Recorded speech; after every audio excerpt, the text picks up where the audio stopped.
इस कड़ाके की ठंड में कोई सारी रात नदी में खड़ा रहकर बिता सकता है क्या?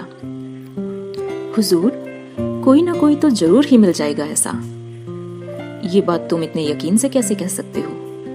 हुजूर, पैसे में बहुत ताकत होती है। कोई भी गरीब पैसों के लालच में ये काम जरूर कर लेगा।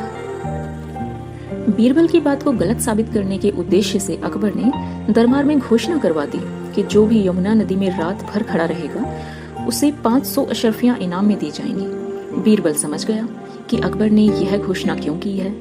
वो धोबियों की बस्ती में गया और एक धोबी को इस काम के लिए तैयार कर लिया। धोबी दरबार में अकबर के सामने उपस्थित होकर बोला, आलमपना, मैं आपकी शर्त स्वीकार करता हूँ। अकबर ने सारी व्यवस्था करा दी। रात को धोबी को नदी किनारे लाया गया। धोबी नदी में उतर गया। अकबर ने वहां 2 पहरेदार खड़े कर दिए और लौट गया। अगले दिन धोबी दरबार में पेश हुआ और अपने हक के इनाम की मांग करने लगा। अकबर ने दोनों पहरेदारों से पूछा तो उन्होंने भी धोबी के रात भर नदी में खड़ा रहने की पुष्टि कर दी। अकबर ने धोबी की प्रशंसा की और पूछा, इतनी ठंड में तुम रात भर नदी में खड़े रहे, तुम्हें ठंड नहीं लगी?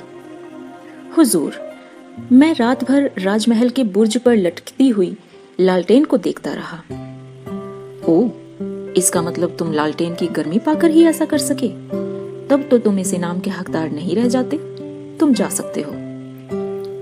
बेचारा धोबी अकबर के सामने क्या बोलता, चुपचाप दरबार से चला गया। दरबार में बीरबल भी बैठा था।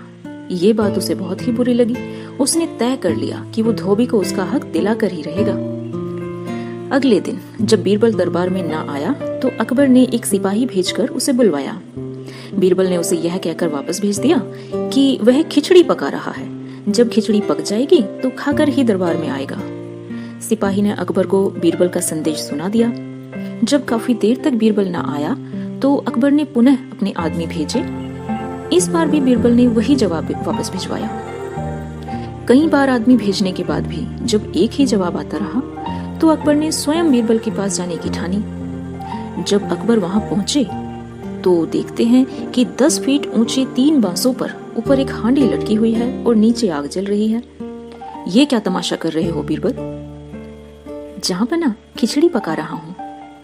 ये कौन सा तरीका है खिचड़ी पकाने का? दाल चावल की हांडी तो तुमने 10 फीट ऊपर लटका रखी है। आग की गर्मी कैसे पहुंचेगी उस हांडी तक? बीरबल तो बस मौके के इंतजार में था। उसने तुरंत जवाब दिया, क्यों नहीं पहुंच सकती हुजूर? जब महल के बुर्ज पर जलती लालटेन की गर्मी नदी में खड़े एक आदमी तक पहुंच सकती है तो ये हांडी तो आग से मात्र 10 फीट ही दूर है। बीरबल की बात का आशय समझ गए अकबर और उन्होंने धोबी को दरबार में बुलवाया और उसे इनाम दिया।